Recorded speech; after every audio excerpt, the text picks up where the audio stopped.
जय हिंद, जय भारत। हाल फिलहाल में हम लोगों ने बहुत सारे ऑपरेशन देखे, वार देखे। जैसे एक था ऑपरेशन सिंदूर, इंडिया अफेक्टेड था। यूक्रेन रशिया वार देखे हैं, इजराइल ईरान का वार देखे हैं। बहुत सारे पायलट्स का हमने देखा है, फाइटर पायलट्स को वार फ्रंट में जाते हुए।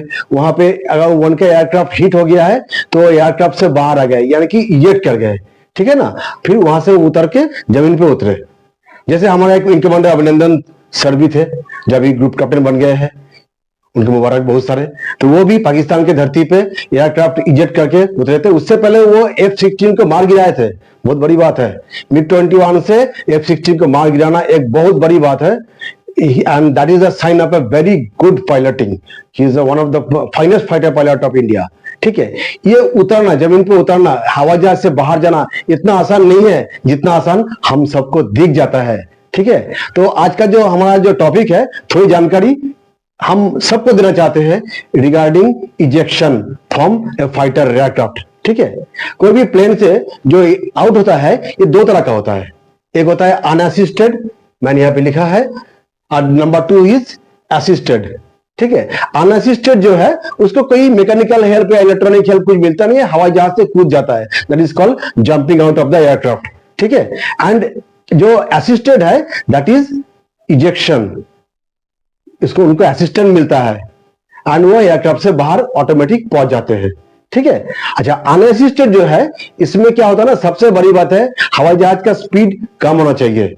अदरवाइज जैसे कूदने जाएंगे, पीछे से जो टेल है, ऐसे यहां से कूदेंगे, पीछे से टेल उसको हिट कर देगा। ऊपर से जंप करेंगे, टेल जो है जो रडार है वो उनको हिट कर देगा। तो हवाई जहाज का स्पीड कम होना चाहिए। कितना स्पीड होना चाहिए? Approximately 200 knot per hour. 1 knot is equal to 1.852 kilometre 1 knot का होता है। तो इजिकल टू कितना होता है? Almost 370 kilometre per hour. मैंने यहाँ पे लिखा है कहीं पे, ये 370 पर आवर स्पीड अगर है तो हवाई जहाज का, तो वो अनअसिस्टेड आउट कर सकते हैं। और इसके लिए मिनिमम हाइट चाहिए होता है 500 फीट। ये बात और मैं बोल देता हूं, जैसे पायलट पैराशूट खोलेगा या पैराशूट ओपन होगा, उसके बाद में 3 से 5 सेकेंड लगता है एक पैराशूट ओपन होकर फुल्ली डिप्लॉय होने में, जो उसको सेफली धरती पे लैंड करा सकता है। बट ये 3 से 5 सेकेंड में एक इंसान विथ पैराशूट, कम से कम विदाउट पैराशूट, कम से कम सोचिए कि 100 फीट से ऊपर नीचे आ जाता है। ठीक है, तो 100 फीट से नीचे अगर पैराशूट ओपन हुआ तो अनसेफ है, ओपन होना ना होना बराबर है। Now will talk about assisted ejection, that is by ejection seat. ठीक है, ये क्या होता है? ये हवाई जहाज में जब पायलट बैठता है, ये एक रॉकेट के ऊपर बैठता है। वो सीट इटसेल्फ एक नीचे रॉकेट होता है, ठीक है, उसके ऊपर पायलट बैठता है। जब ऐसी स्थिति आता है तो पायलट इजेक्ट करता है। ठीक है, जब एयरक्राफ्ट को सेफ बिल्कुल नहीं कर सकती, या कोई और सिचुएशन जहां पे पायलट को लगता है कि इजेक्ट करना जरूरी है, वो इजेक्ट का हैंडल दबाता है और वो फट से एयरक्राफ्ट से बाहर आ जाता है। ये बाहर आने के दौरान उसका पीक जो एक्सीलरेशन, वो स्पीड होता है 12 to 14 G। 1 G is equal to 9.8 metre per second square. ये आप लोग को पता होगा। 1 G इज इक्वल टू कितना? 9.8 G 8 metre per second square. 1 G 9.8 metre per second square. तो अगर किसी को 12 to 14 G स्पीड में एयरक्राफ्ट छोड़ के ऊपर जाता है तो काफी तगड़ा झटका लगता है। किसी किसी एयरक्राफ्ट में ये जो है 25 G तक भी पहुंच जाता है, यानी कि पायलट के शरीर के ऊपर बहुत तगड़ा प्रभाव पड़ता है। ठीक है, अच्छा आप जानते हैं ये होता कैसे है? ठीक है, पायलट बैठा हुआ है कॉकपिट पे, ठीक है, अभी उनको लगा इजेक्ट करना है।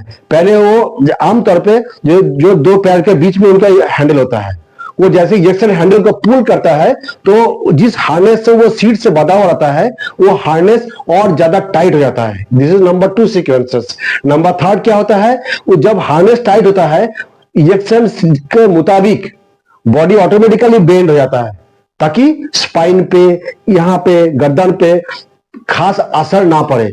क्योंकि अभी मैंने बताया, जब बहुत जोर से ऊपर जाता है सबसे ज्यादा असर पड़ता है स्पाइन पे, रीढ़ की हड्डी पे, या बॉडी का कोई पार्ट्स में भी असर पड़ सकता है। बॉडी बेंड हो गया। नेक्स्ट क्या होता है, कैनोपी ओपन हो जाता है। कैनोपी ओपन हो गया, कैनोपी यानी कि पायलट जहां बैठता है उसके ऊपर जो छत है, शीशा का बना हुआ छत है, उसको देखते भी जाता है आगे पीछे सब चारों ओर, वो ओपन हो जाता है, वो फायर हो जाता है, दैट इज थ्रोन आउट। ठीक है, उसके बाद में क्या होता है, ऑटोमेटिकली इजेक्शन कार्टिज फायर हो जाता है। इजेक्शन कार्टिज जैसे फायर हो गया, pilot is thrown out of the aircraft with seat. ठीक है, तो क्या हो गया, हमने बताया कि काफी स्पीड में थ्रो होता है, क्योंकि जो प्लेन भी तो आ रहा है, प्लेन के पीछे का पुंज भी तो है, वो पुंज उसके हिट ना कर दे, उससे पहले वो थ्रो आउट हो जाता है। ठीक है, जैसे सीट थ्रो आउट हो गया, अब क्या हो गया, एक हाइट के बाद में सीट अपार्ट हो जाता है, यानी कि पायलट अलग सीट अलग। उसके बाद में क्या होता है, पैराशूट ओपन होता है, फिर पायलट को लैंड करना होता है। ये लैंडिंग हमेशा होता है, दोनों पैर को इकट्ठा जोड़ के लैंडिंग करते हैं हील के ऊपर पे। ठीक है, तो ही वो सेफ रहता है। ठीक, thrown out of the aircraft with seat, फिर सीट अलग हो गया, पैराशूट डिप्लॉय हो गया, पायलट लैंड कर गया। ठीक है, ये जो बहुत जोर से झटका मार के ऊपर जाता है, इसीलिए पायलट का जो सीट है जहां पे वो बैठा हुआ है, उसके ऊपर में कोई भी एक्स्ट्रा कुशन अलाउ नहीं होता है। उसमें क्या होता है, इंजरी होने का चांसेस और बढ़ जाता है। ठीक है, अब इंजरी बहुत सारे हो सकता है, जैसे क्या क्या इंजरी हो सकता है। सबसे पहला इंजरी किस में होता है, स्पाइन में होता है। तो क्या होता है, फ्रैक्चर स्पाइन हो सकता है, फ्रैक्चर स्पाइन ये हो सकता है, क्योंकि इतना जोर से झटका लगता है ना, स्पाइन में फ्रैक्चर हो सकता है। फिर क्या हो सकता है, आंख का जो ब्लड वेसल्स है ये रैप्चर हो सकता है, इतना स्पीड में उसका एल्टीट्यूड चेंज होता है, और सामने से इतना स्पीड में जा रहा था, दोनों मिला के उसका ब्लड वेसल्स के ऊपर इफेक्ट होता है, और उसका आंख का ब्लड वेसल्स फट सकता है, उसका नाक का ब्लड वेसल्स फट सकता है। ये जो, क्योंकि अचानक उसका जो प्रेशर चेंजेस हुआ ना, प्रेशर जो डिफरेंस हो गया inside the aircraft outside the aircraft, तुरंत जो चेंज हुआ है उससे उसका कान का जो ईयर डम है, कान का जो पर्दा है वो भी रैप्चर हो सकता है। एंड लैंडिंग अगर सही तरीके से नहीं किया, या पेड़ पौधा के ऊपर आ गया, या बहुत पाथरीला जमीन अनइवन सरफेस पे लैंड किया, तो उनका पैर भी फ्रैक्चर हो सकता है। ये जो इजेक्ट करना, ये अपने आप में एक बहुत ज्यादा टफ डिसीजन होता है।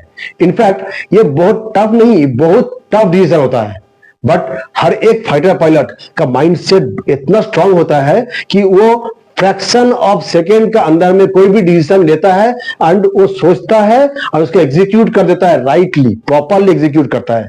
ठीक है, एक चीज और बता दे, उनके पास में एक सर्वाइवल किट भी होता है। अभी आप लोगों को लग सकता है कि भाई वो तो हवाई जहाज से कूद गया, आप कहां पे गिरेगा उसे क्या पता, वहां पे अपना कोई आदमी होगा कि नहीं होगा, इसीलिए उनके पास में एक सर्वाइवल किट होता है, उसको बोलता है पर्सनल सर्वाइवल पैक। ठीक है, पर्सनल सर्वाइवल में क्या होता है, फर्स्ट एड किट होता है, फर्स्ट एड किट होता है, फूड होता है, नेसेसिटी आइटम होता है, नेसेसिटी जो आइटम्स है ये होता है, वाटर होता है, मेडिसिन होता है, एंड होता है वाटर स्टेरिलाइजिंग टैबलेट्स, ताकि कहीं पे भी गिरे वहां का जो भी पानी हो वो पानी में वाटर स्टेरिलाइजिंग टैबलेट देके उसको बैक्टीरिया फ्री कर सकता है, वो पानी पी के वो जिंदा रह सकता है।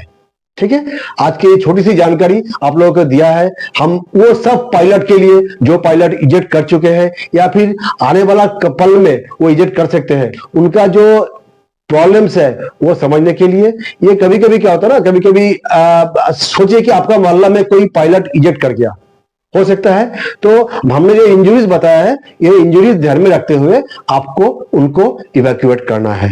ठीक है, जिसमें दिस सिचुएशन में कम once in लाइफ टाइम्स, नहीं भी आ सकता है, बट जब सिचुएशन आएगा तब सही सलामत आपको आपको उस पर रिएक्ट करना है, ताकि हमारा पायलट बहुत महंगा होता है, तब ताकि पायलट का जो इंजरी हुआ है आगे एग्रीवेट ना हो, या उनको हम लोग सेफली इवैक्यूएट करके हॉस्पिटल तक ले जा सके। ठीक है, तो इजेक्शन सीट के बारे में आज इतना ही, मिलते हैं अगला वीडियो में। होपफुली आपको मेरा वीडियो अच्छे लगते हैं, और सही में जब से मैंने कोई वीडियो अपलोड किया तब से मेरा सब्सक्राइबर बहुत बढ़ गया। ये वीडियो भी अच्छे लगे तो लाइक कमेंट एंड सब्सक्राइब जरूर करिएगा एंड शेयर इट। ठीक है, मिलते हैं अगला वीडियो में, तब तक जय हिंद जय भारत।